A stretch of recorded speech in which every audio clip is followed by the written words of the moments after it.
तर शुभ संध्याकाळ. आपण सुरू करूयात. कालचं भाग चौथा आपण अर्धवट सोडलेला आहे. आणि कहाणी वाचून म्यूट करा. माया मॅडम म्यूट करा. 12 वाजता. म्यूट करत चला. तर बघा, आपण अध्याय चौथा वाचत आहोत अनुसूयेचा. तर अनुसूया त्रिगुणातीत होती. पण महत्वाचं अनुसयनी ओळखलं ओळखलं म्हणजे की त्यांना लहान बालक करते ती, म्हणजे तिला आनंद व्हायला हवा होता, किंवा आपण जो इगो म्हणतो तो पण यायला हवा होता, की आपण कशी यांचं नामोहरम केलं. आपल्याला म्हणत होते काय, नग्न होऊन भिक्षा बाडा वगैरे, आपण कसं यांच्यावर मात केली. पण तिला अहंकार येत नाही, इगो येत नाही, उलट तिला वात्सल्य म्हणजे फुटतं वात्सल्य फुटतं. तान्हीवाळं केल्यावर उलट झालंय. कोणीही तिच्या जागी असतं ना, तर अभिमान वाटला असता, काय ऋषींना आपण हरवलो, काय यांनाही हरवलं. आपली परीक्षा घेऊ शकत होते काय, आपली सत्व परीक्षा करत होते काय, आपण कसं त्यांना केलं असो. पण हा भावच तिच्या मनात निर्माण झाला नाही. तिच्या भावना त्या बालकांना पाहून वात्सल्य, उलट प्रेम स्फुरलं तिला. आणि त्यामुळे तिने ते स्तनपान केलेलं आहे. हे पण किती महत्वाचं आहे आणि घेण्यासारखं आहे. की आधी ते कोण होते, आपण जिरवली यापेक्षा आपण जे काही क्रिएशन्स केले हे संकल्पने झालेलं आहे, केवळ एक संकल्प. आणि संकल्प असा होता की ठीक आहे, मला माझं पूर्ण करायचंय ना. माझं जो काही धर्म आहे, माझं काय पतिव्रत्यता आहे, किंवा पतीची जी काही अपेक्षा आहे, हे मला पूर्ण करायचंय. हा संकल्प झाला पूर्ण. कुठलीही अडचण आली, माझा पूर्ण झाला. हे संकल्प, आणि तिने हे करू शकले. तात्काळ ती बालकं झालीत संकल्पनी. मग हे जे संकल्प आणि क्रिएशन्स होत आहे, तर जे काही क्रिएशन्स तिने केलं त्यावेळेला तो भाव निर्माण झाला तिच्या ह्याच्यात. तर या गोष्टीला खूप महत्व आहे इथे, आणि हे आपण शिकलं पाहिजे कथा वाचताना, पुराण वाचताना, पारायण करताना. तर पारायण जनरली जर भरभर भरभर असतं, ते वेळेत संपवायचं असतं त्याला. त्यामुळं किती आपसाप होतं, किती त्याच्यावर मनन होतं, चिंतन होतं, मला माहित नाही. कारण मी पारायण करत नाही. माझ्याकडं ग्रंथ आहेत. विजय ग्रंथ आपला ह्यांचा, गजानन महाराजांचा. मी निवांत पोथी वाचते. मी जर घेतली ना पोथी वाचायला, बऱ्याचदा मी वाचून काढल्यात संकल्पाने, की चला आता या महिन्यात ही पोथी वाचूयात. तर निवांत असं भरभर भरभर भर नाही, एका दिवसात एवढा अध्याय झालाच पाहिजे आणि एवढं संपलंच पाहिजे आणि याच दिवसात पोथ्या, असं नाही मी कधी वाचन केलं. पण जेव्हा जेव्हा गजानन महाराजांची पोथी मी वाचले, तेव्हा तेव्हा माझे संकल्प जे काही आहेत ते पूर्ण झाले. खूप मी वाचायची, म्हणजे एवढी एकच पोथी मी पारायण पारायण म्हणा अगर न म्हणा, पण मी वाचत असते. आणि मी वाचलेल्या आहेत, पण त्या पारायणाच्या पद्धतीने कधीच वाचलेल्या नाहीत. आणि मागच्या वेळेला श्रीपाद श्रीवल्लभ सुद्धा ज्या वेळेला मी वाचायला घेतलं, तर त्यावेळेला सुद्धा मी काहीही त्याचे नियम हे न करता माझ्या इथे जाणं यावर फोकस ठेवला. तर तुम्हाला काय योग्य वाटतं ते तुम्ही करत चला. पण जरूर हे भावार्थ आपण वाचले पाहिजे. आणि भरभर वाचण्यापेक्षा आपल्या मनामध्ये ते स्फुरतील, व्हायब्रेशन जातील, या पद्धतीने ते वाचले पाहिजेत. तर ऍक्च्युली ज्या वेळेला काही नियम असतात, काही दिवसात ते संपवायचे असतात, त्यावेळेला मनात भावनाच निर्माण होतात ना, की आपण 3 तास बसतो, 4 तास बसतो, 5 तास बसतो. याच्यामध्ये सुद्धा नियम पाळण्याने आपल्यामध्ये दृढता निर्माण होतेच होते. फक्त त्या ह्याच्यावर फोकस ठेवता ठेवता अजून दुसऱ्या गोष्टींवरही फोकस ठेवला पाहिजे. तर इथे हे या आपल्याला कथेवरून घेता येतं. तेव्हा निर्मळ मनाच्या आधाराने अनुसयने निर्णय केला, की संताही संदेह पदेषु बरं जाऊ दे, श्लोक नको. या कालिदासाच्या वचनानुसार तिने अवलंबलेली पद्धती आपल्या परंपरेमध्ये श्रेष्ठ व्यक्तींसाठी मान्य असलेली अशीच होती. पण अनुसया खरोखरच श्रेष्ठ होती. आणि अशा कठीण कसोटीच्या प्रसंगी सुद्धा तिची बुद्धी स्थिर व शुद्ध राहिली. सर्वसामान्य साधकांची बुद्धी इतकी स्थिर व शुद्ध राहीलच याची खात्री बाळगता येत नाही. शारदा मॅडमने खूप सुंदर लिहिले बघा ते कालचं वाक्य. याला अनुसरूनच लिहिलेलं आहे. तर तुम्ही काय लिहित आहात माझं बारीक ऑब्झर्वेशन असतं, लक्षात घ्या. काही लोकांना न कळतच नाही इथे काय चाललंय. म्हणजे वरवरच अर्थात ते थोडस तुम्ही नवीन असाल त्यामुळेही होत असेल. जुन्या लोकांना हे सतत बऱ्याचदा एक्सप्लेन करून झालेलं आहे बऱ्याच गोष्टी. त्यामुळे खरोखर त्यातला डीप कळतो. शोभा मॅडम म्यूट करा. म्यूट ऑल करते.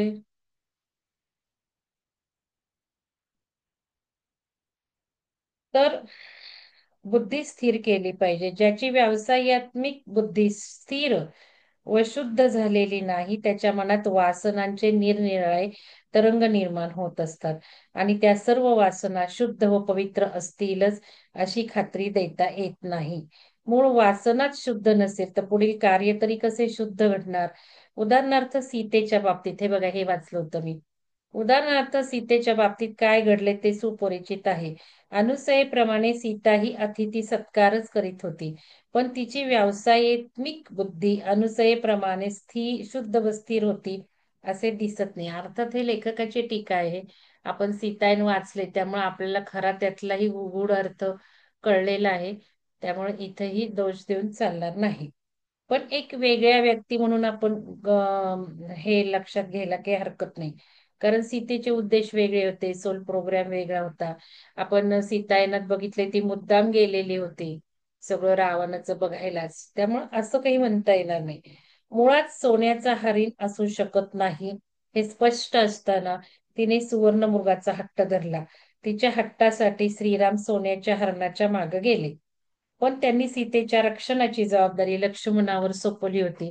त्या लक्ष्मणालाही सीतेने अनेक काल्पनिक शंकाच्या आहारी जाऊन दूर पाठवले. आता या लेखकाची मत आहेत. आणि त्याने जाण्यापूर्वी आखून दिलेली लक्ष्मण रेषा ही सीतेने ओलांडली. यावरून सीतेची अंतकरण प्रवृत्ती राजस तामस विकारांनी किती अशुद्ध झाली होती हे स्पष्ट दिसून येते. आता एक कथा म्हणून बघायला काही हरकत नाही याकडे. शुद्धतेचा आदर्श असणाऱ्या सीतेची ही अवस्था, ती सुद्धा रावणाच्या अतिथी रूपाच्या मायाजाळात फसली. मग इतर सर्वसामान्य साधकांना निव्वळ अंतकरण प्रवृत्तीच्या साह्याने कार्याचा निर्णय करा असे कसे सांगता येईल? सोपं नाहीये. आपण हे घेतोय, हे ज्या वेळेला 10 वेळा आपण रिजू वाचू, मनन चिंतन करू, हळूहळू एक एक अंशाने पुढे जाणार आहेत आपल्या वृत्ती. कारण आपण म्हणतो की हे वासना म्हणजे काही शारीरिकच वासना असते अशी काही नाही. खाण्याची ही वासना आहे, पैशाची वासना आहे, कपडा लत्ता दागिने हे सगळे वासनच आहेत ना. तर या सगळ्या गोष्टी लक्षात आपण घेतलेल्या पाहिजेत. तर इथे हे म्हणून प्रत्येकाने आपल्या व्रताला चिकटून राहावे असे गुरुचरित्राचे सांगणे आहे. अंबरीशाने आपले व्रत सोडले नाही. अनुसयने जे केले ते व्रत पालनासाठीच केले. पण ती त्रिगुणातीत असल्यामुळे तिची परीक्षा घेण्यासाठी आलेल्या अतिथींचीच फजिती झाली. ही गोष्ट निराळी, पण तिचा मुख्य उद्देश आपले व्रत टिकवण्याचा होता, अतिथीची फजिती करण्याचा नव्हता. तेव्हा त्रिगुणातीत व्यक्तींनी सुद्धा अतिथीशी म्हणजे जगाशी वागताना आपले व्रत न सोडता आणि अतिथींचाही अनादर न करता राहिले पाहिजे, हा या दोन्ही कथांचा निष्कर्ष आहे. सर्वसामान्य साधकांनी जगात वावरताना सात्विक वृत्तीने अतिथी सत्कार करावा. पण अंबरीश आणि सीता यांची उदाहरणे लक्षात घेऊन त्यांनी आपल्या व्रताची लक्ष्मण रेषा ओलांडू नये. असे करताना जरी अतिथी वरचढ आणि दुर्वासांच्या वृत्तीचे असले तरी सद्गुरु कृपेने साधकाचे रक्षण होईल. रथाची लक्ष्मण रेषा ओलांडली की व्रतही गेले आणि अतिथी सत्कारही गेला. हे सीतेच्या उदाहरणावरून लक्षात घेऊन तसे होऊ देऊ नये. व्रताला चिकटून राहावे आणि आपले व्रत न सोडता जगावर होईल तेवढे प्रेम करावे. अशा सत्वगुणी लोकांना जग त्यांनी आपले वस्त्र फेडून द्यावे अशी त्यांच्याकडून अपेक्षा करते असा अनुभव नेहमीच येणार. तरी सुद्धा सत्वगुणी साधकांनी जगाबद्दल असूया न बाळगता जगावर प्रेमच करावे, हा दोन्ही कथांचा निष्कर्ष आहे. पूजनीय श्री वासुदेवानंद सरस्वती महाराजांनी समश्लोकीमध्ये, आणि आता इथे थोडस एक एक जे काही गुरुचरित्र आहे ते एक याथरची त्याथरची त्याच्यात थोडासा भेदभाव डिस्कस केला की याच्यात हे आहे, याच्यात हे नाही, सिक्वेन्स थोडासा बदललेला आहे. तर बघा, सांगण्याचा मुद्दा हा की नारदांनी स्तुती केली तेवढ्याने देवस्त्रिया सुद्धा विकारवश होऊन मत्सरग्रस्त झाल्या.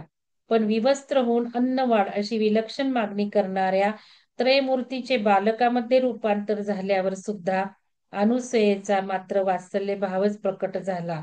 अहंकार मुळीच प्रकट झाला नाही. कारण तिच्याजवळ अहंकारच नव्हता. ती निरहंकारी त्रिगुणातीत होती.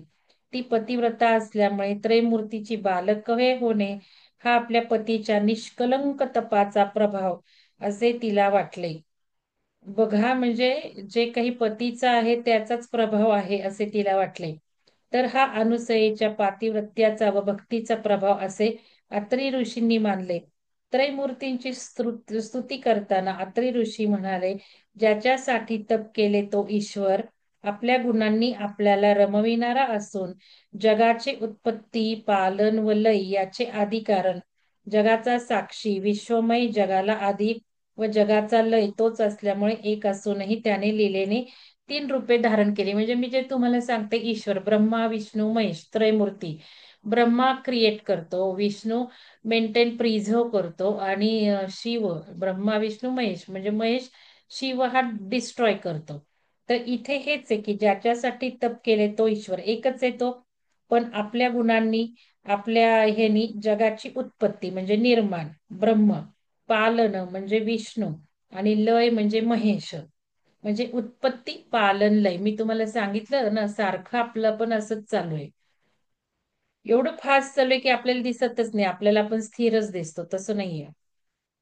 जगाचा साक्षी, विश्वमय, जगाला आधी व जगाचा लय तोच असल्यामुळे एक असूनही त्याने लिहिलेनी तीन रूपे धारण केली.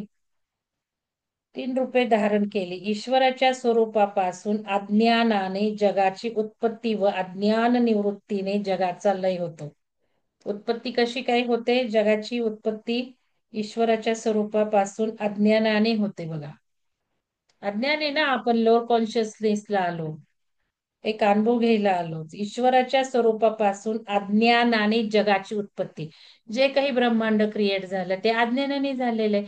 की चला हो, खेळ खेळूयात, इच्छा, यामुळं ब्रह्मांड उत्पन्न होतो. मग न लय होतो. आता लयाला आलंय, नष्ट व्हायला आलेलं आहे. डावपत्त्याचा खेळ तो मांडतो आणि मोडून काढतो. तसंच आहे हे. जगाचा लय तोच असल्यामुळे म्हणजे ईश्वराच्या स्वरूपापासून अज्ञानाने जगाची उत्पत्ती व अज्ञान निवृत्तीने, आता अज्ञान निवृत्ती किती सुंदर आहे बघा ना. मग आता अज्ञान आपलं घालवतोय ना आपण, की नाही बाबा हे नाही नाही नाही नाही नाही, नष्ट नष्ट नष्ट नष्ट, ready for the death, ready for the ascension. हे काय आहे? अज्ञानातून आपण बाहेर पडतोय. अज्ञानाचा अज्ञान निवृत्ती करतोय आपण, म्हणजेच लय करतो. आणि लय योग हा सर्वात सुंदर ध्यानाचा प्रकार आहे, की सर्व जस्ट स्वाहा स्वाहा स्वाहा. खूप सुंदर वाक्य आहे, मला आवडलं. की ईश्वराच्या स्वरूपापासून अज्ञानाने जगाची उत्पत्ती, जगाची उत्पत्ती अज्ञानाने होते आणि अज्ञान निवृत्तीने जगाचा लय होतो. मी व माझे या अभिमानाने जगाला पृथकता येते. मी व माझे या अभिमानाने जगाला पृथकता येते. जग ईश्वरापासून निराळे नाही. म्हणजे ईश्वर, ईश्वर कोण? हेच सगळं आपण जे म्हणतो चराचरात, कणाकणात सामोले ते जगतच ईश्वर. आता बघा, जीव, जगत व जगदीश्वर यांचे अभिन्नत्व अशा तऱ्हेने पूजनीय स्वामी महाराजांनी स्पष्ट केले आहे. सृष्टी रचनेसाठी तीन रूपे धारण करणाऱ्या विष्णूने सृष्टी रचनेच्या कार्यासाठी अत्रींना सुद्धा निर्माण केले असल्यामुळे ते कार्य पुढे चालावे. आता हे सगळं जे काही स्टोऱ्याज आहेत पुराणात वगैरे, कारण वेदांच्याही आधी, उपनिषदांच्याही आधी पुराणे निर्माण केले ना. मग हे सगळं लिहून ठेवलंय आधी, त्याप्रमाणे चाललंय सगळं. म्हणून मग सृष्टी रचनेसाठीच तीन रूपे धारण अत्रींना पण निर्माण केलेलं आहे. विष्णूने सृष्टी रचनेच्या कार्यासाठी अत्रींना सुद्धा निर्माण केले असल्यामुळे आता हे कार्य पुढे चालले पाहिजे. यासाठी त्यांनी पुत्रभावाने विष्णूला मागावे. ही अनुसयेची सूचना मान्य करून अत्रींनी तिघांनाही पुत्र म्हणून स्वीकारून त्यांना बघा आता तिन्ही पुत्र स्वीकारले अत्रींनी. त्यांना दत्त, चंद्र व दुर्वास अशी अन्वर्थक नावे दिली. काय दिली नावं इथे? दत्त, चंद्र आणि दुर्वास म्हटलंय. तरी सुद्धा तिघांपैकी दत्त हा प्रत्यक्ष सच्चिदानंद रूप असल्यामुळे दत्तस्तु भगवास्य यम. दत्तावतार हा दुर्वासांनी अंबरीषाला दिलेल्या शापासाठी विष्णूंनी धारण केलेल्या इतर अनेक अवतारांपेक्षा वेगळा असून नित्य आहे. इतर अवतारात धारण केलेले लीला देह तो तो अवतार संपल्यावर भगवान सोडून देतात. पण कार्याची नित्यता जाणून दत्त रूप मात्र भगवान कधीही सोडत नाहीत. असे पूजनीय स्वामी महाराजांनी द्विसहस्रीमध्ये दाखवून दिले आहे. पृथ्वीवर विष्णूची प्राप्ती मनुष्यांना दुर्लभ आहे. तेव्हा अमरीशाच्या शापाच्या निमित्ताने विष्णू पृथ्वीवर लोकांना सुलभ व्हावा या उद्देशाने दुर्वासांनी विष्णूला शाप दिला व त्यांनीही तो त्याच उद्देशाने स्वीकारला. त्याप्रमाणे मत्स्य, कुर्म इत्यादी प्रसिद्ध अवतार झाले. कलियुगाप्रमाणे श्रीपाद, श्रीवल्लभ व श्री नृसिंह सरस्वती हे 2 अवतार झाले. आता हे कलियुगातले अवतार आहेत. आणि आजही ते आपल्या भक्तांच्या इच्छा पूर्ण करीत असतात. हे सर्व अवतार एका तऱ्हेने श्री दत्तात्रयाशीच संबंधित आहे. तर झाला भाग भाग 4 झाला. आता भाग 5 पण बघूयात. भाग 5 छोटाच आहे, संपून टाकू भाग 5. तर सोमवारी होणार नाहीये. सोमवारी सुजाता मॅडम घेतील आणि कर्मकांड सुरू करतील. तर चला पीठा 5 बघा अध्याय काय आहे? पिठापूर येथे श्रीपाद श्री वल्लभांच्या अवताराची कथा. तर बघा मागे विषय वाचते. मागे 3ऱ्या अध्यायात अवतारांचे कारण आणि 4थ्या अध्यायात श्री दत्तात्रयांच्या अवताराची कथा सांगितल्यावर आता श्री दत्तात्रयांच्या ऐतिहासिक काळातील पहिला अवतार श्रीपाद श्री वल्लभ यांच्या जन्माची व बाळपणाची माहिती यात वर्णिलेली आहे. आंध्र प्रदेशात गोदावरी जिल्ह्यात पिठापूर या गावी अपळराज आणि त्यांची पत्नी सुमता हे राहत. आता आपण हे वाचली ना ह्याच्यात श्रीपाद श्री वल्लभ मध्ये पण आलं होतं हे. तर आता हे बघू अन्वयार्थ काय आहे. अर्थ महत्वाचा आहे ना.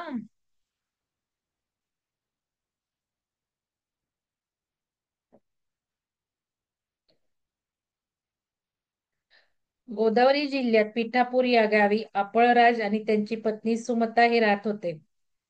सुमताने पुराणात वर्णिलेल्या दत्तभक्त श्री विष्णू दत्त यांची आराधना केली होती. ती प्रतिव्रता होती आणि अतिथी अभ्यंगताचे आगत स्वागत ती भक्तिपूर्वक दक्षतेने करीत असे. एकदा अमावास्येच्या दिवशी अपराजांच्या घरी श्राद्ध होते. त्यावेळी अतिथी वेशाने दत्तात्रय त्यांच्या घरी आले. त्यावेळी श्राद्धांचे ब्राह्मण जेवले नसतानाही सुमताने श्रद्धेने त्यांना भिक्षा घातली.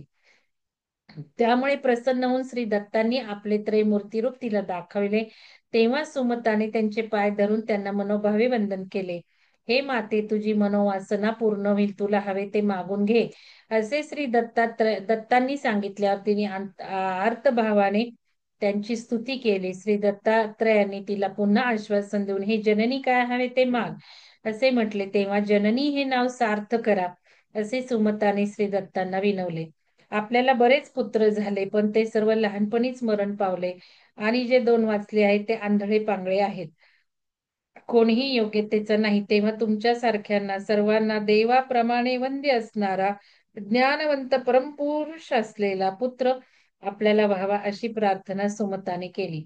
तेव्हा तुला तपस्वी पुत्र होईल, तो ज्ञान मार्गात श्रेष्ठ होईल, तुमचे दारिद्र्य नाहीसे करेल आणि त्याच्या म्हणण्याप्रमाणे राहावे, नाही तर तो तुमच्याजवळ राहणार नाही असा आशीर्वाद देऊन तो अतिथी अदृश्य झाला. ही हकीकत सुमताने पतीस सांगितली. तेव्हा त्यांनाही आनंद झाला. मध्यान्ह काळी अतिथीच्या वेळी दत्तात्रय नावारूपांनी भिक्षेच्या मिशाने येतात. तेव्हा त्यांना भिक्षा अवश्य घालावी असे अपळराज म्हणाले. ब्राह्मण जेवले नसताना अतिथीला भक्षा घातल्यावर सुमता जरा चिंतित होती. तेव्हा अपळराजांनी तिला धीर देऊन सांगितले, तू जे केलेस ते बरेच झाले, त्यामुळं माझे पितर तृप्त झाले. पितरांच्या नावाने कर्म करून ते त्यांना अर्पण करायचे. त्या विष्णूंनी साक्षात येऊन आपल्याकडे भिक्षा केली, त्यामुळे माझे पितर कृतार्थ झाले. त्या अतिथीच्या वराप्रमाणे तुला पुत्र निश्चित होईल. आता चिंता करू नकोस. पुढे खरोखरच त्यांना पुत्र झाला. त्याचा जन्म गणेश चतुर्थीच्या दिवशी झाला. त्याचे श्रीपाद असे नाव ठेवले. त्याला 7 वर्ष पूर्ण झाल्यावर त्याची मुंज केली आणि त्याच वेळी तो ब्रह्मचारी मुलगा चारी वेद म्हणू लागला. सर्व लोक आश्चर्यचकित झाले. आचार, व्यवहार, प्रायश्चित्त, त्याचप्रमाणे वेदार्थ व वेदांत भाष्य तो सर्वांना सांगू लागला. असे होता होता श्रीपाद 16 वर्षाचे झाले. तेव्हा आई वडिलांनी त्याच्या लग्नाचा विषय काढला. आपण तापसी ब्रह्मचारी असून योगश्री, वैराग्यश्री स्त्रीशिवाय इतर सर्व स्त्रिया मला माते समान आहेत. मला उत्तर दिशेला जायचे आहे, असे श्रीपादांनी सांगितले. तेव्हा त्यांच्या म्हणण्याप्रमाणे तुम्ही राहिला नाही तर हा तुमच्याजवळ राहणार नाही, असे अतिथीने सांगितले होते. ही गोष्ट आई वडिलांना आठवली तरी त्या पुत्राला जाऊ देणेही त्यांना मानवेना. तू म्हातारपणी आम्हाला सांभाळशील अशी आम्हाला आशा होती. इतर 2 मुले आंधळी पांगळी आहेत आणि तू गेल्यावर त्या मुलांना आम्हाला कोण सांभाळेल, असे त्यांनी श्रीपादांना सांगितले. तेव्हा श्रीपादांनी कृपादृष्टीने आपल्या भावंडाकडे पाहताच त्यांचे आंधळेपण पांगळेपण दूर झाले आणि त्यांना वेदशास्त्र व्याकरण याचे ज्ञानही प्राप्त झाले. ते दोघेही शतायुषी होतील, आई वडिलांची सेवा करतील आणि त्यांना कन्या पुत्र होऊन नातवंडे पतवंडे तुम्हास पाहावयास मिळतील, असे आई वडिलांना सांगून व सर्वांना आशीर्वाद देऊन श्रीपाद घरातून अदृश्य झाले. काशीमध्ये गुप्त रूपाने राहून नंतर बद्रीनारायणाला गेले आणि तीर्थे हिंडत मनोवेगाने क्रमण करून गोकर्ण तीर्थास आले. अशी ही 5व्या अध्यायातील श्रीपादांची कथा. आता अन्वयार्थ काय आहे बघू. टिपा बघा, टिप महत्वाची आहे. तर हा 5वा अध्याय मुख्यतः श्रीपादांच्या चरित्रविषयक माहितीचा आहे. हे जरी खरे असले तरी मागील 2 अध्यायात अतिथी सत्कार करताना अतिथीचा अनादर न करता आपले व्रत टिकवावे हा जो बोध निष्पन्न झाला आहे, त्याबद्दल अधिक सूक्ष्म विचार या अध्यायात करण्यात आलेला आहे. मध्यानी रूपांतर करून भिक्षेच्या मिशाने आपल्या भक्तांकडे जाणारे दत्तगुरु आणि श्राद्धाच्या दिवशी पितर आणि देव समजून आमंत्रित केलेले ब्राह्मण या दोघांपैकी श्राद्धासाठी शिजवलेले अन्न प्रथम कोणास द्यावे, असा येथे प्रश्न निर्माण झाला आहे. मध्यानीला रूपांतर करून आलेल्या दत्तगुरूंना त्यावेळी अन्न दिल्याने जसा संतोष होतो तसा दुसऱ्या कशानेही भजन वगैरे साधनांनी होत नाही, ही मान्यता एकीकडे आणि श्राद्धासाठी शिजवलेले अन्न निमंत्रित ब्राह्मणांना विधीपूर्वक जेव घातल्याशिवाय इतर कोणास देऊ नये हा शास्त्र नियम दुसरीकडे. अशा अडचणीतून साध्य साधन विवेकद्वारा मार्ग कसा काढावा हे या अध्यायात सांगितले आहे. साध्य अचानक प्राप्त झाले असता साधनाचा संक्षेप होणे साहजिकच आहे. बघा, साध्यच प्राप्त झाले मग साधनांची काय गरज आहे? ते ब्राह्मणांना जेवायला बोलवलंय, त्याची काय गरज आहे असं. मला तर न खरंच तुम्हाला सांगते, या हे फार महत्वाचं आहे. बघा, आपल्या घरात ज्या काम करतात ना त्यांना आपण प्रथम दिलं पाहिजे ना, असं माझं म्हणणं आहे. विचार करा याच्यावर. ठीक आहे, आपण रस्त्यावरच्या भिकाऱ्यांना देत नाही जा म्हणतो, पण घरात जी काम करते स्त्री, स्वच्छतेचं करू देत, स्वयंपाकाचं करू देत, कसलंही करू देत, ती खरी लक्ष्मी नाही का? तर या गोष्टी आता मला जस्ट क्लिक झाल्या. तर म्हणजे अडचणीतून मार्ग काढला. साध्य प्राप्त झाल्यावर साधन विवेक द्वारा मार्ग कसा काढावा हे या अध्यायात सांगितले आहे. साध्य अचानक प्राप्त झाले असता साधनांचा संक्षेप होणे साहजिकच आहे. हे शहाणपण साधकाजवळ असले पाहिजे आणि अतिथीजवळ भक्ती, शास्त्र नियमांबद्दल श्रद्धा हे सर्व सांभाळून सुद्धा त्याने विवेकाने धर्म आचरला पाहिजे. हे या अध्यायाचे सार आहे. विधीपूर्वक श्राद्ध करून ते कर्म ज्या विष्णूस अर्पण करावयाचे त्या विष्णूंनी स्वतः अतिथी रूपाने घरी येऊन भिक्षा ग्रहण केल्यामुळे त्यावेळी श्राद्ध संपन्न झाले. लौकिक श्राद्ध विधीची आवश्यकता संपलेली होती. तरी सुद्धा आपण राजांनी शेष अन्नाने श्राद्ध विधी पूर्ण केला. कारण जाणत्या लोकांनी केलेला कर्मत्याग हा सकारण असला तरी अजाणते लोक त्या उदाहरणाच्या आधारे योग्य कारण नसताना सुद्धा कर्मत्याग करतात. जाणत्यांनी कर्म कटाक्षाने पाळले तर इतर लोकही कर्माचे आचरण करतात, असे या प्रसंगावरील द्विसाहस्रीच्या टीकेत पूजनीय श्री वासुदेवानंद सरस्वती स्वामी महाराजांनी म्हटले आहे. तेथे श्राद्धांना या विषयाबद्दल भागवत स्मृतीमधील वचने देऊन ती परस्पर विरोधी वाटली तरी त्यांची अवस्था कशी लागते हेही महाराजांनी सांगितले आहे. या अध्यायावरील द्विसाहस्त्रीमधील टीकेच्या प्रारंभीच पूजनीय श्री स्वामी महाराजांनी एक गोष्ट स्पष्ट केली आहे. ती म्हणजे साधन चतुष्ट संपन्न असणाऱ्या साधकांना श्रवण वगैरे मार्गांनी आत्मतत्वाचा साक्षात्कार होत असतो. श्रवण म्हणजे ऐकून सुद्धा आत्मसाक्षात्कार होत असतो. परंतु ज्याच्या पाशी साधनतुष्ट संपन्नता नसते त्यांना त्यांच्या अधिकारानुरूप नेमून दिलेली कर्मोपासना करूनच अंतकरणाची शुद्धी प्राप्त होत असते. परत वाचते. या अध्यायावरील द्विसाहस्त्रीमधील टीकेच्या प्रारंभीच पूजनीय श्री स्वामी महाराजांनी एक गोष्ट स्पष्ट केली आहे. ती म्हणजे साधन चतुष्ट संपन्न असणाऱ्या साधकांना श्रवण वगैरे मार्गाने साधन चतुष्ट म्हणजे जे साधन करतायत नित्यनेमी त्यांना श्रवण मार्गांनी सुद्धा आत्मतत्वाचा साक्षात्कार होत असतो. परंतु ज्याच्यापाशी साधन चतुष्ट संपन्नता नसते म्हणजे जो साधन करत नसतो, साधना करत नसतो, त्यांना मात्र त्यांच्या त्यांच्या अधिकारानुरूप नेमून दिलेली कर्मकांड करत बसायला लागतं, कर्मोपासना करावी लागते, कर्मात अडकावं लागतं, कर्म फेडावे लागतात, कर्म क्लीन्स करावे लागतात. कर्मोपासना करूनच अंतकरणाची शुद्धी प्राप्त होत असते. त्यांच्यासाठी कर्म हे अंतकरण शुद्धीचे साधन असल्यामुळे ते कर्म विकर्म होऊ नये, उलट विकर्म हे सुद्धा कर्म व्हावे यासाठी विवेकपूर्वक भगव प्रित्यर्थ कर्म केल्यामुळे सात्विक वृत्तीच्या लोकांवर भगवत प्रसाद कसा होतो हे सांगण्यासाठी हा 5वा अध्याय आहे. बघा, म्हणजे विकर्म सुद्धा होऊ नये, विकर्म सुद्धा कर्म व्हावे यासाठी विवेकपूर्वक भगवत प्रित्यर्थ कर्म करायचे, विवेकपूर्वक कर्म करायचे. सात्विक वृत्तीच्या लोकांवर भगवत प्रसाद कसा होतो हे सांगण्यासाठी हा 5वा अध्याय आहे, असे पूजनीय स्वामी महाराजांनी सांगितलेले आहे, स्पष्ट केलेले आहे. अध्याय 5वा संपला. आता 6वा आपण नंतर बघू. रावण व गोकर्ण महाबळेश्वर यांची कथा. तर कथेवरून आपल्याला बघायचं आहे. ठीक आहे, शारदा मॅडमने टाकलं का नाही मला नाही माहिती, श्लोक टाकले होते की नाही. तर 6वा अध्याय टाकून द्या, पोस्ट करा शारदा मॅडम. 6वा 7वा शनिवार रविवार आहे, वाचून हो. घ्या तो, म्हणजे पुढच्या आठवड्यात तुम्हाला जास्त कळेल. मला एक प्रश्न द्यायचा आहे, इथे दुर्वास जो असतो त्यांनी काय केलं, त्यांनी काय चूक केली, आणि इथे आता हे जे दिलेलं आहे श्राद्धाचं त्याच्यामध्ये काय आहे, जरा कम्पेअर करा एकमेकांस, की तो का चुकला आणि हा का नाही चुकला, हा बरोबर का.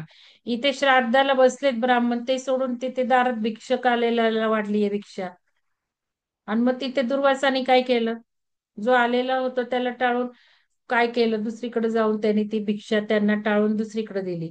थोडस कम्पेअर करा, त्याच्यावर मनन चिंतन करा आणि बोला. मंगळवारी ज्याला मी घेईल त्याला यावर बोला, तुमची मत मांडा. रेकॉर्डिंग आहे, बघा रेकॉर्डिंग. मी म्हटलं नाही करणार पूर्ण, पण चालू आहे थोडं, बघू नंतर काय येतंय ते. तर आता तुम्हाला काही विचारायचंय, सांगायचंय,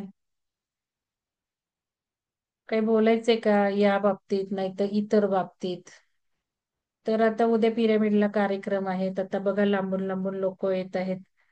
आजच सविता मॅडम बसल्या बेंगलोरवरनं, परत गवळी मॅडम बसणार आहेत संध्याकाळी, नूतन मॅडम बसणार आहेत सुरतवरनं, सकाळी 4ला त्या येणार आहेत. शिकायची जिद्द असली ना कसं असतं बघा. त्या नवीनच हर्षा महाजन मॅडम नवीनच जॉईन झाल्या आहेत, गवळी मॅडम नवीनच झाल्या, गवळी मॅडम नाशिकवरून आहेत, हर्षा महाजन मॅडम बसणार आहेत डोंबिवलीवरून.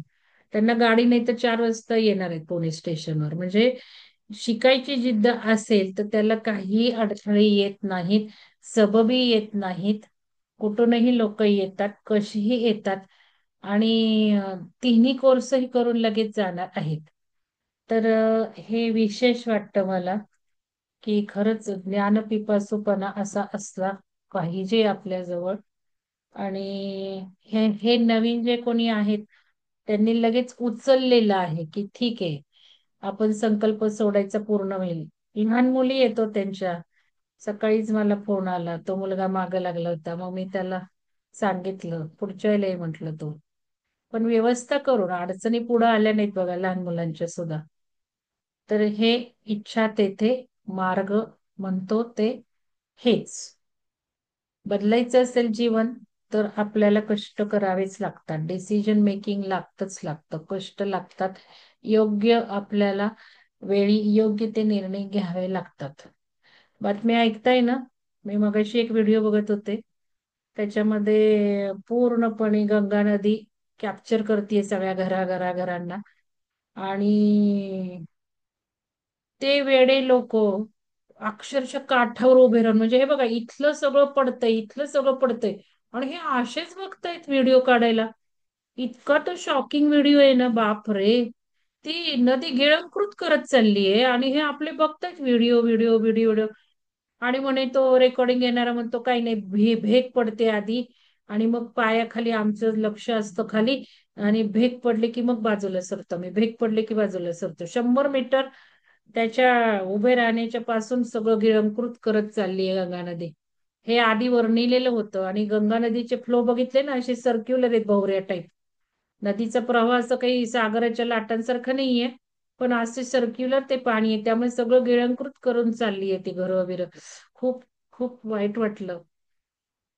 कसं वाटत असेल त्यांना घरं सगळे रिकामी करताना आणि हे करताना. तर लक्षात घ्या, सगळं घडत चाललेलं आहे. बघत राहा, चांगल्या चेतनेत राहत चला. आपल्याला सगळी तयारी करायचीच आहे. तर हे सगळं बाजूचा सुद्धा अवेअरनेस ठेवा, जास्त बघू नका, पण थोडं पण अवेअरनेस मध्ये राहिलं पाहिजे. तर हे काय विचारायचंय का कोणाला? माधुरी मॅडम, तुम्ही यांच्याबरोबर येणार आहात ना? वीणा मॅडम.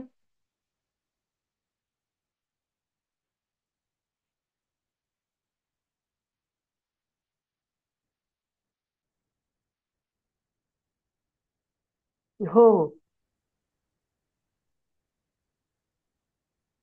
हो मॅडम. हम्म. जरा थोडस ते भाग 3 ला बंद घ्यायचे, बंध घ्यायचे, बंध. आणि मुद्रा घ्यायच्यात, आणि प्राण घ्यायचाय. तुम्ही नीता मॅडम योगाचे लोक तिथे बघा बरं का, जास्त एक्सप्लेन करा. खरं बंद घेऊ नये. मी शिवसंहिता वाचतेय ना सध्या, तर शिवसंहिता शिवसर्वोदय शास्त्राचाच सगळा आहे, पण एक्सटेंडेड आहे आणि डिटेल मध्ये आहे. तर त्याच्यामध्ये ते म्हणतात की बंद हे ज्ञान कोणाला देऊच नका. बंद हे खूप परिणामकारक आहे. आणि मला आत्ताशी कळायला लागले की मी शिवसर्वोदय शास्त्र एवढ्या डिटेलमध्ये का घेत चाललीय. मी असंच घेतलं, काय आलं घेतलं आलं घेतलं, पण मला आता हे शिवसंहिता जसं वाचते मी तसं, किंवा बाकीचं अजून हे करते, त्याच्यातून कळतंय की आपण शिवसर्वोदय शास्त्र डिटेलमध्ये का चाललंय. तत्वांकडे जाणार आहोत, तत्व डिटेल, म्हणजे संपूर्ण योगशास्त्राचा ज्ञानाचा भंडार. योगशास्त्र, परत कुंडलिनी, हे ज्ञानाचं उत्तमातलं उत्तम डेप्थ मध्ये आपण करणार आहोत. आणि खूप एन्जॉय करतेय मी हे वाचन, खूप एन्जॉय करतेय. तर अमेझिंग जर्नी असणारी आपली भाग 4 झाल्यावर. भाग 4 जेव्हा होईल ना, तत्व आणि हे सगळं. आज बघा आता मला या मॅडम अचानक नाही म्हटल्या, अमृता मॅडम, भाग 3चा तो सेशन ऍडव्हान्सचा. तर मी केला, मी पीपीटी केली, मी रेकॉर्ड केलं, मी रेकॉर्डेड सेशन केलाय, वेबसाईटवर अपलोड केलाय. तर ज्यांनी तो फ्री मोफत रजिस्टर केलाय, तुम्ही बघून घ्या. हे 12 लेअर ऍक्टिव्हेशन मुद्रा. 2 दिवस सुट्टी आहे, शनिवार रविवार. सोमवार पण सुट्टी दिली आपण योगाला आणि प्राणायामला आणि ओंकाराला. तर जे कोणी तुम्ही पिरामिडला नसणार आहात त्यांनी वेबसाईट वरनं तो ऍडव्हान्स मुद्राचा 12 लेयर ऍक्टिव्हेशनच्या मुद्रा बघा. पीपीटी केलीये, मी एक्सप्लेन केल्यात आणि 27 जणांनी ऑलरेडी तो रजिस्टर केले. त्याची किंमत मी 35,000 ठेवली आहे. परवा कोणीतरी बघून सांगा ना मला ते ह्याच्यात आहे का, मेंबरशिप मध्ये आहे का, पटकन बघा बरं जरा. मेंबर ग्रुपवर टाका, नाही तर मला पर्सनल मेसेज टाका. हा मेंबरशिप मध्ये नाही ठेवायचंय शिवसरोदय शास्त्र. परवा मला कोणीतरी म्हटलं मॅडम त्याची 35,000 फी आहे. म्हटलं अहो त्याच्या कोर्समध्ये सध्या तरी काहीच नाहीये, थोडेसे अशा नोट्स किंवा आपले पिरॅमिडचे रेकॉर्डिंग काही भागचे घेतलेले ते त्याच्यात मी अपलोड करणार आहे. कोणी तो खरेदी करू नये म्हणून मी 35,000 अशीच ठेवून टाकली. तो मेंबरशिप मध्ये पण नाही ठेवायचा आहे. सुलक्षणा मॅडम मला तुम्ही सांगा तो मेंबरशिप मध्ये आहे का नाही. तर हो आज जरूर जे 27 जण आहेत त्यांनी ते 2-3 दिवसात अभ्यास करून घ्या डीएनए ऍक्टिव्हेशन प्रत्येक लेयर्सचा. आणि तुम्हाला मोस्ट एक्सपिरियन्स मी त्याच्यात सांगितले कशा काढायच्या 2 मुद्रा. 2 मुद्रा त्याच्यातून तुम्हाला जास्त खूप अशा ऍक्टिव्हेशन वाटतायत, ऊर्जा फ्लो वाटतायत, त्या 2 तुम्ही काढायच्यात. आणि मग आता आपण जी ध्यान साधना करणार आहोत, आता 2, 3, 4 ऑगस्ट नंतर एक बॅच पूर्ण होईल.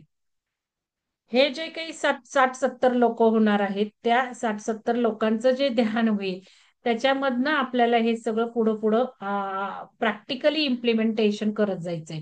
त्यावेळेला ते इंडिव्हिज्युअलाइज ध्यान असणार आहे. त्याच्यामध्ये तुम्हाला नाहीये ना, हा ठीक आहे. त्याच्यामध्ये तुम्हाला जसं मी सांगितलं की आता एनर्जी बॉडी बिल्डिंग मुद्रा मी घेतल्या. तुम्हाला एनर्जी बॉडी बिल्डिंग मुद्रा एक मी स्पेशल तुमच्यासाठी काढली आहे. त्याचं अफर्मेशन वाक्य दिले, ती खास आणि खास तुमच्यासाठीच आहे. तर ती मुद्रा परत या 2 आता डीएनएच्या लेयर्स वरनं असं काही नाही ओळीनी करायला पाहिजे. त्या 2 मुद्रा आणि बाकी तुम्हाला माहिती आता काय कसं चाललेलं आहे आपलं ध्यान, तर ते तुमच्याच सोल प्रोग्रामला तुमच्याच जी काही स्टेज आहे तुमची त्यापासून ते पुढं पुढं होणार आहे. तर 2-3 दिवस यात घालवा आणि मग बघू कधी लॉन्च करायचंय ध्यान. आता तर आपण 4:30चं ध्यान करतो. आजचं ध्यानही खूप छान झालं. मी होते थोड्या वेळ पण नंतर मग मला हे पीपीटी करायची होती, मी करून टाकले. सेशनही मी रेकॉर्ड करून टाकलं म्हणजे तुम्हालाही उपयोग व्हावा, ज्यांचा कोर्स झाले त्यांनाही उपयोग व्हावा म्हणून मी. कारण ते फारसं तिथे लाईट नसल्यामुळं आपल्याला बघता नाही आलं आणि वेळेअभावी होत नाही. मग तुमच्यासाठी मी जे शिकून गेले त्यांच्यासाठी रेकॉर्ड करत बसले. तर त्याचा नक्की फायदा घ्या. आणि मला भाग 3चा जो ग्रुप आहे 10 जुलैचा त्याच्यावर टाकायचे तुम्ही 2 मुद्रा कुठल्या सिलेक्ट केल्या. हे तुम्हाला वर्क आहे आता शनिवार रविवारचं. शनिवार रविवार आपण मनन चिंतन लेखनासाठी ठेवलं आहे. तर हे 2 मुद्रा तुमच्या टाकायच्यात, लिस्ट करा. हे कोऑर्डिनेटर आहेत ना शिवसरोदयला, सुषमा मॅडम तुम्ही करा ते. मी सिलेक्ट केलेल्या 2 डीएनए ऍक्टिव्हेशन मुद्रा असं नाव द्या. 1, 2, 3 नंबर घाला आणि तुम्ही त्या लिस्ट मध्ये तुमच्या तुमच्या 2 लेअर लेअर पण घाला, मुद्राचं नाव पण घाला कुठली ठीक सिलेक्ट आहे केली. मॅडम. ठीक आहे, ठीक आहे इतरांनी इतरांनी कृपया कॉपी करायची नाही. त्या करून बघा. माझं सेशन सलग आहे, 1.5 तासाचं झालंय. 1.5 तास बसा ना ते करत थोडं थोडं, नाहीतर एक एक मुद्रा करा 5-5 मिनिटं. मी 2-2, 3-3 मिनिटं दिलेत त्याच्यात, तुम्ही मग एक एक करा तुम्हाला जसा वेळ मिळेल तसा. त्याचा काही इफेक्ट वाटतोय, याचा काही इफेक्ट, असं करून सिलेक्ट करा 2. पण कॉपी करू नका. उगाचच लिहायला सांगितले म्हणून काही लिहू नका. तर तुम्हाला जर शनिवार रविवार वेळ नसेल तर नंतर करा, पण ऑनेस्टी ठेवा. अध्यात्मात ऑनेस्टी ठेवा, रूल पाळा. नाहीतर जे काही फटके असणार आहेत ते वर्णन करता येणार नाहीत फटके. आणि आपल्याला एनर्जी कळायला हवी. एनर्जी युग सुरू झालेलं आहे. आपली एनर्जी, तुमची एनर्जी, समोरच्याची एनर्जी हे जर कळायचं असेल तर एवढ्या सूक्ष्म लेवलला आपल्याला चेतना कळलीच पाहिजे. आणि ह्या एनर्जी बदलासाठी आपण प्राण शिकलोय.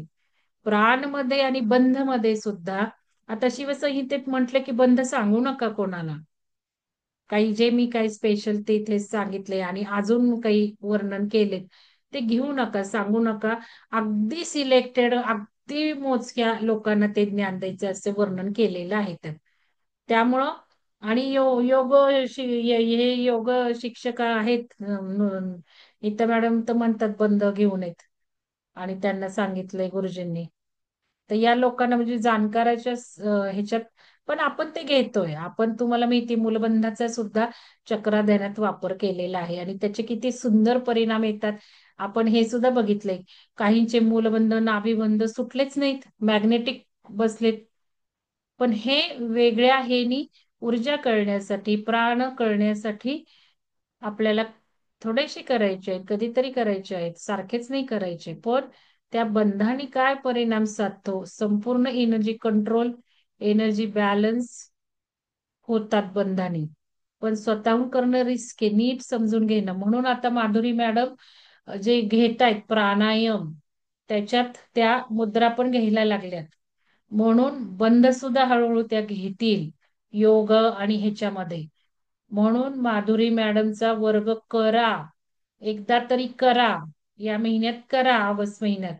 ओंकाराचे फायदे बघितले तुम्ही, ओंकार सुद्धा चांगलाच आहे. पण एक व्हरायटी म्हणून या महिन्यात तुम्ही प्राणायाम आणि हे करा, नाही तर पुढच्या महिन्यात करा. बघा, कारण आपण आता एक भाग 3 मध्ये बरेचसे करणार आहेत, आता 1 2 3 कव्हर होणार आहेत. आणि मग प्राणायाम खूप छान शिकवतात. आणि हे घेतात त्यामुळं इंटिग्रेशन एकदम हे होऊन जाईल ना. इकडनं काय शिकलंय थेरॉटिकल, इकडनं काय सराव, परफेक्ट होऊन जाईल ना या महिन्यात. तुम्ही प्राणायाम योगा प्राणायाम करा फक्त, योगा जाऊ देत. आपल्याला योग संजीवनी अशासाठी ठेवलाय, किती सुंदर आपण मूव्ह होतोय बघा ना. हे सगळं एकीकडनं शिवस्वराज्यातनं चाललंय, तिकडनं आपोआप योग संजीवनी मधनं होतंय. आणि ओंकाराला सुद्धा हायर हायर लेवलला न्यायचंय. आता ओंकाराचं सुद्धा मी कालच्या ओंकार सेशन मध्ये काय काय सांगितले, हे सुद्धा करायचंच आहे रात्री. पण मग व्हरायटी ठेवा. व्हरायटी ठेवली की कॉम्बिनेशन साधलं जाईल. त्याला काही कायम करायचंय असं काही नाही. कारण आपण हे सगळं कायम ध्यानातनं करणारच आहोत. आपल्या 3:30च्या ध्यानातून. 3:30चं ध्यानही ज्या वेळेला झालं भाग 2चं, भाग 3चं. भाग 3चं ध्यान झाल्यावर भाग 2 वाले जागे झाले. नाही, भाग 3 वाले काही जागे झाले. आणि मग नावं देतात. कुठं असतो अवेअरनेस काय माहिती. मग भाग 3 आणि भाग 2चं जसं आपण घेतलं, सुरू केलं. आपल्याला काय माहिती होतं का माधुरी मॅडम तिकडनं प्राणायाम? आपला अजेंडा होता का तो? आपण योग संजीवनी म्हणूनच डिझाईन केला. आणि मग आपोआप आपल्याला ते 21 जूनचा आपण प्राणायाम केला त्या मॅडमचा. मग बऱ्याच जणांना आवडला. मग प्राणायामाची शुद्धी, प्राणायाम आपल्याला ऍक्च्युअली पहाटेच्या 3:30 ध्यानातनं ज्या इन्स्ट्रक्शन यायला लागल्या त्या तिथे पण झाला सराव. आणि मग तिथेही लक्षात आलं की बरोबर एक असं एक असं एक असं घेऊन चालली ऊर्जा आपल्याला. किती सुंदर डोकं लढवतीये ती आपल्याला. आपण काही विचारपूर्वक करतच नाहीये, तीच सगळं करून घेतीये. हे जसं झालं ते योग ह्याच प्राणायामच्या ह्यानी, मग माधुरी मॅडमना मी असं म्हंटल की जाऊ द्या, अर्ध्या तासाचं तुम्ही फ्लायर पण बघा आधीच, अर्ध्या तासाचं आपण वेगळंच करून टाकू प्राणायाम. ज्यांना करायचंय त्यांनी करू देत. मग प्राणायामला जॉईन झाले आणि योगाला जॉईन झाले. म्हणजे ह्या व्हरायटीमुळे फायदा झाला ना लोकांचा, नुसतं प्राणायाम ठेवल्यामुळं. तसं तुम्ही नुसतं प्राणायाम करा. कारण माधुरी मॅडम येत आहेत आता भाग 2 भाग 3 ला, नीता मॅडम पण येत आहेत. आणि नीता मॅडम पण घेतील मुद्रा एखादी दुसरी, आणि ह्या पण घेतील. प्रॉपरली हे सगळं होईल. तर खूप सुंदर कॉम्बिनेशनने आपण पुढं चाललेलो आहोत. आपण धन्यवाद देऊयात आपल्याला गाईड करणाऱ्या ऊर्जेचे. सर्वांचे धन्यवाद. चला भेटूयात आता डायरेक्ट मंगळवारी. तवर सुजाता मॅडम घेतील कर्मकांड. ठीक आहे, चला, धन्यवाद.